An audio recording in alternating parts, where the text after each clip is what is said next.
tubig sa daan.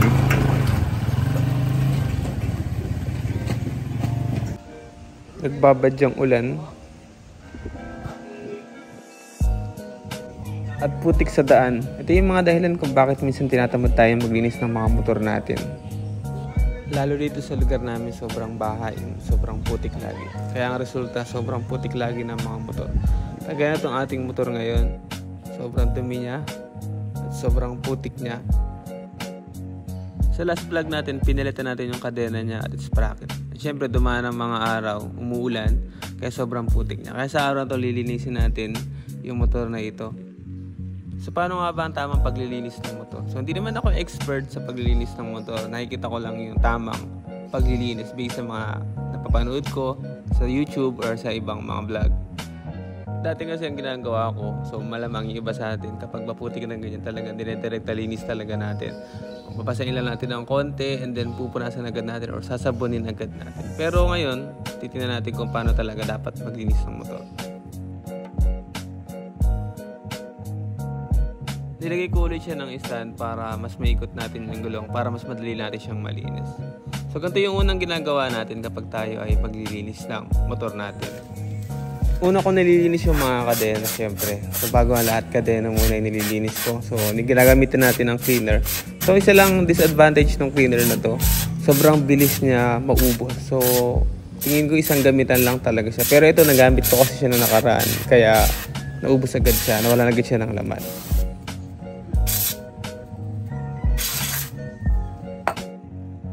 Napanood ko sa isang vlog na pwede rin pala yung pinaghalong sabon, yung Joy na panglinis ng pinggan, at saka Sunrock. So yun yung pinalilinis nila, kaya tinry kong gayahin. Effective naman siya dahil mabilis nawawala yung mga langis-langis niya at nawawala din yung parang kalawang-kalawang niya. Isa kasi sa importanteng nalilinis natin is yung kadena natin, kasi madalas ito nadudumihan talaga kasi may langis siya. Nangyayari, nakakasagap siya ng mga alikabok, mga dumi, and gumagalas, kaya mabilis na uubos yung ating mga sprocket or kadena natin.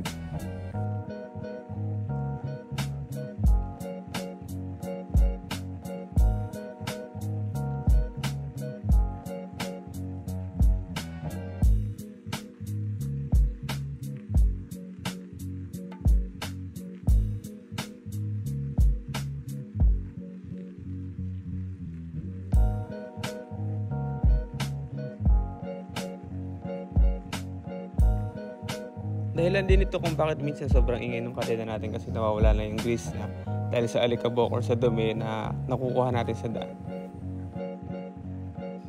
Ayan, malinis na siya, pero may mga natirang mga langis-langis dyan. Mamaya mawawala naman niya kapag ginamitan natin ng pressure washer. Isa sa mahalagang investment pag meron tayong motor or sasakyan ay meron dapat tayong pressure washer. Mura lang naman ito ngayon sa online. Pero kung wala pang budget, syempre, marami naman na tayong makikita sa daan na yung parang piso net, maghuhulog ka lang ng coins, and then pwede mo nang gamitan ng pressure washer yung motor mo. Makikita natin dito na ginamitan ko muna siya ng pressure washer para mawala yung mga putik niya na nakadikit. Kasi pag dinirektang sabon agad natin yan, siguradong magagasgas yung mga motor natin. Dito natin makikita yung kahalagahan ng pressure washer. Kasi maaalis mo yung mga putik niya bago mo sabunin. So, kung wala ka pang pressure washer, pwede ka namang pumunta sa mga daan. Yung mga merong piso net, yung kagaya ng sinabi ko kanina. Bago ka maglinis ng motor, bago mo sabunin, idaan mo muna doon, pressure washer mo muna, tanggalin mo muna yung mga putik, and then pag-uwi mo ng bahay, at saka mo sabunin.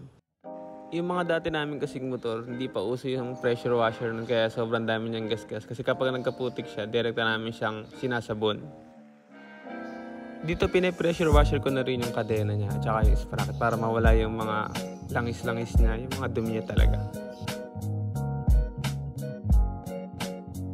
Lalo sa part ng mga cover na ito, sobrang kapag ito ay pinunasan agad natin or sinabon agad natin na hindi natin pine-pressure washer, siguradong gasgas agad ito. Natutunan ko to sa YouTube nung napanood ko yung isang vlog sa Amerika, nagka-car detailing sila.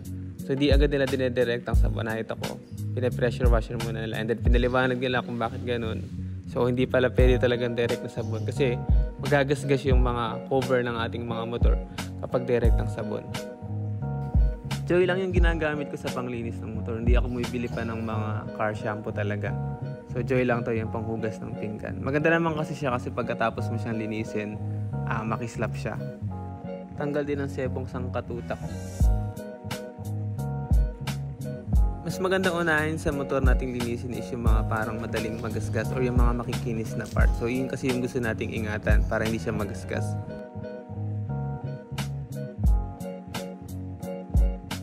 After sabunin yung mga makikinis na part, binabanlawan ko agad siya talaga.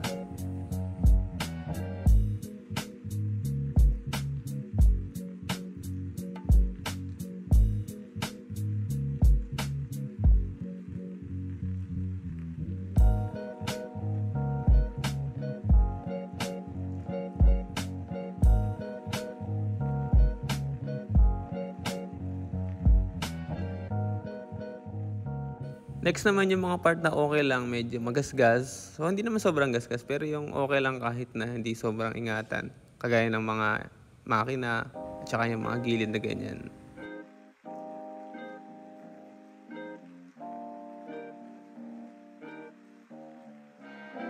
Mahalagang nililinis ng mabuti yung mga part na to kasi dito madalas dumidikit yung mga putik at kapag hindi natin siya nakita, ay nagsisimula na yung mga kalawang niya.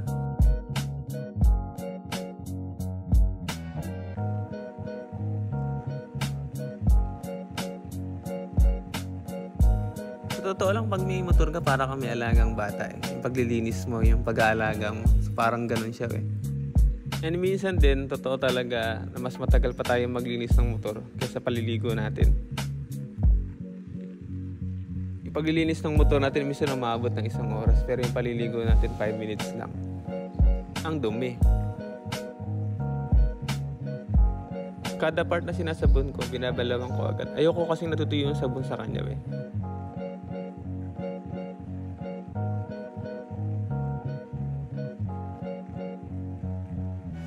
Isa sa kagandahan kapag meron tayong pressure washer, nalilinis talaga natin siya ng mabuti. Yung mga hindi natin naaabot ng kamay natin, naaabot ng tubig.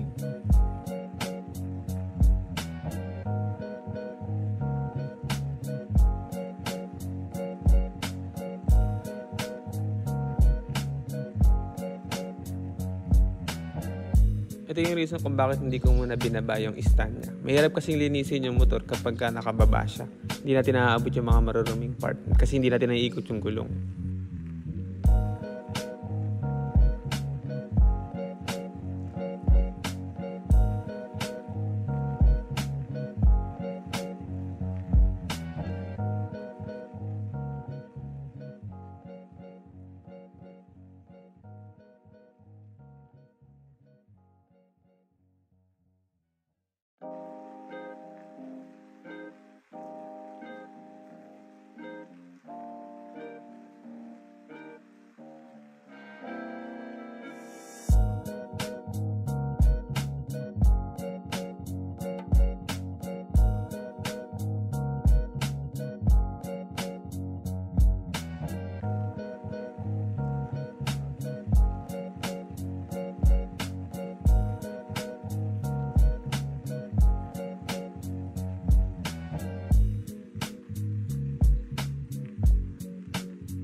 After kong malinis lahat ng part, pine-pressure washer ko ulit siya kasi para mawala yung mga talsik na sabon or talsik ng mga putik.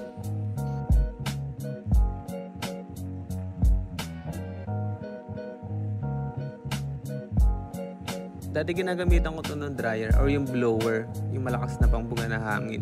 Pero ngayon wala kasi yung blower natin. So ang ginagawa natin, pinupunasan lang natin siya and hinihintay natin siyang matuyo. Bakit mahalaga yung blower? Kasi meron siyang mga singit-singit na natitira yung tubig doon. And kapag hindi natanggal yun, doon nagsisimula yung kalawang. Kaya mahalaga kapag naglilinis tayo ng motor, meron tayong blower. Pinupunasan ko na lang siya sa part na to para mawala talaga yung sobrang matubig na part niya.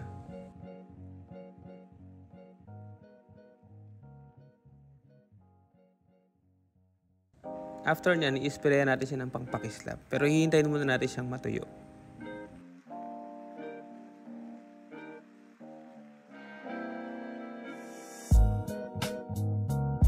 Ito yung masayang part kasi papakislapin mo na lang siya, i-sprayan mo na lang siya, and then pupunasan mo siya, and then makislap na siya. So pinaka-satisfying na stage yung part na to. So pag i-spray gusto ko madami kasi gusto ko makita yung parang sobrang mukha siyang bago.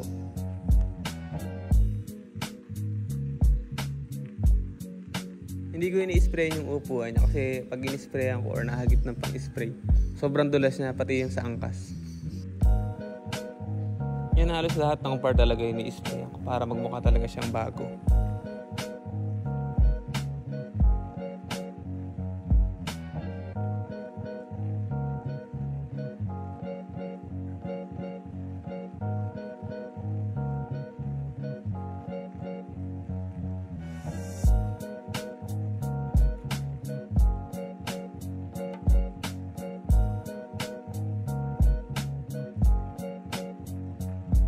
Ito nga pala yung ginagamit kong pang-spray. Ang pangalan na to, The Best eh.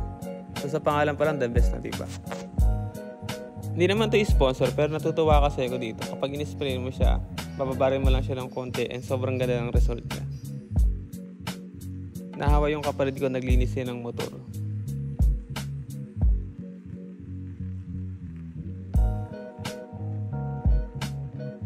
Ganito yung itsura niya kapag na-sprayan mo siya. Para siya nalalagkit. Parang pawis na pawis. Hindi ko muna siya agad pinupunasan. Hinahayaan ko munang manuot yung pinaka-chemical niya.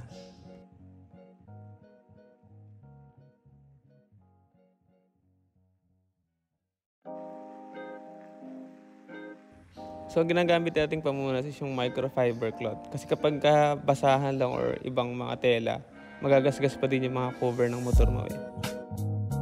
Kapag ito yung gamit mo, hindi siya magagasgas talaga. May ingatan natin yung mga motor natin.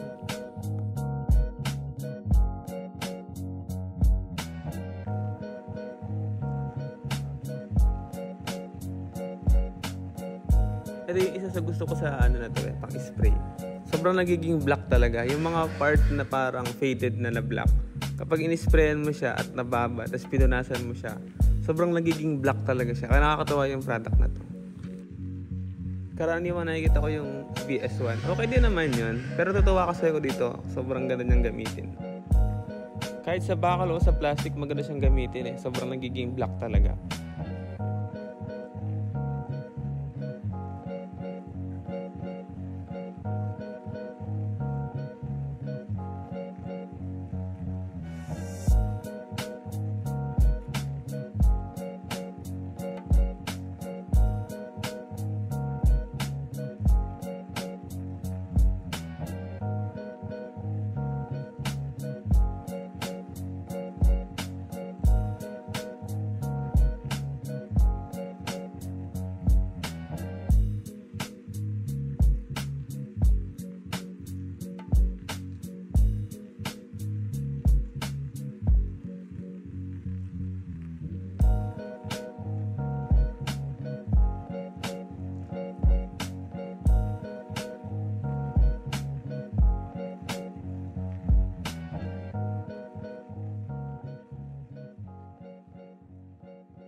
Final touch, pinunasan ko lang yung mga hindi natin naabot kanina. And then, tingnan natin na sabay-sabay.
Salamat sa inyong panonood. Huwag kalimutan ng like and subscribe sa ating channel. God bless everyone.